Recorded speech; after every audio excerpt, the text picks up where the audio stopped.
Hello and welcome to this mini masterclass.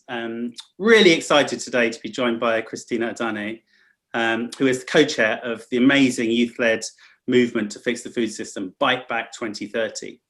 Just a year ago, Christina was just another 16-year-old from South London, but actually probably not really. But anyway, since then she's done amazing things. She launched the petition that nearly 500,000 people signed, calling on Boris Johnson and the government to make sure that no child in the country went without a healthy meal at lunchtimes over the holidays. And that's, of course, the campaign that inspired Marcus Rashford. Christina's also been named one of the top 100 women in the world by the BBC, one of the most inspiring and influential women in the world. Pretty amazing. And she's also recently appeared on the first ever podcast by Harry and Meghan. So we're humbled to have you here, Christina, on our little mini masterclass series. Thank you very much for joining us.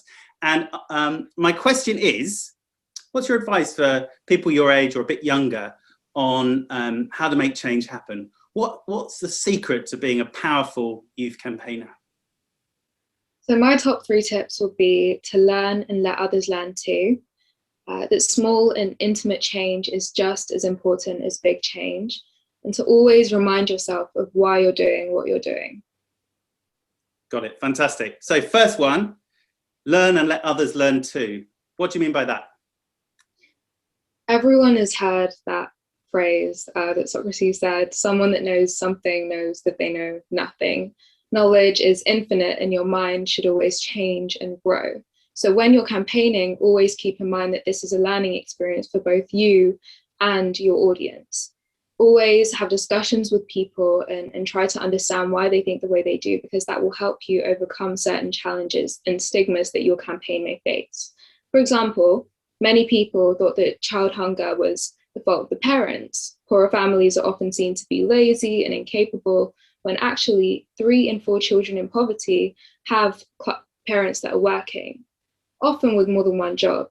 So this shifts the conversation from blaming the families and the individual parents to actually looking at a wider systemic issue.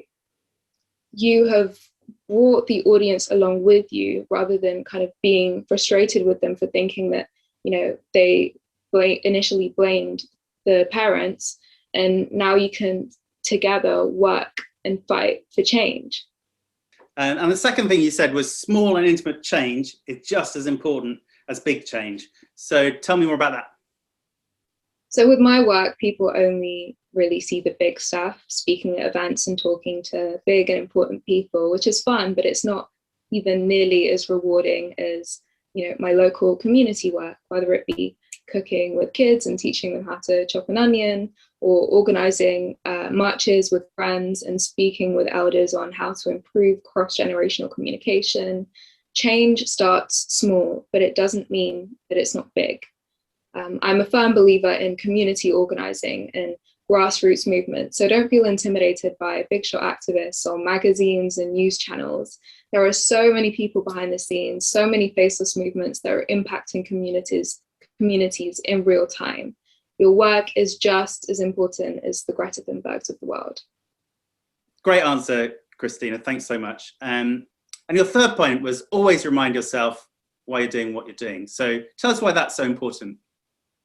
This one is really important to me. I've always been made to feel different.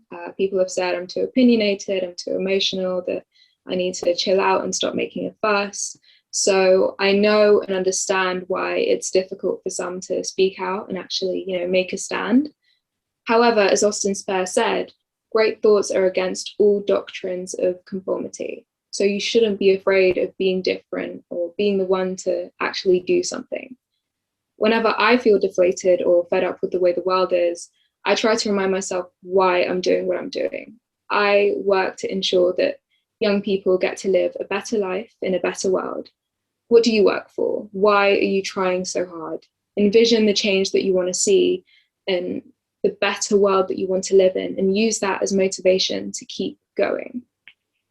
linking back to my earlier point, working on the front lines really helps with this. When I was working with kids that relied on free school meals, I saw, directly the impact that it had on them and their families. And that motivated me to keep pushing to end child poverty for good.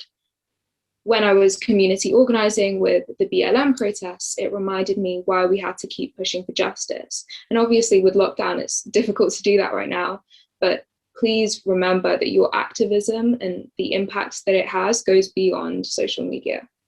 Thanks very much, Christina. And never stop making a fuss.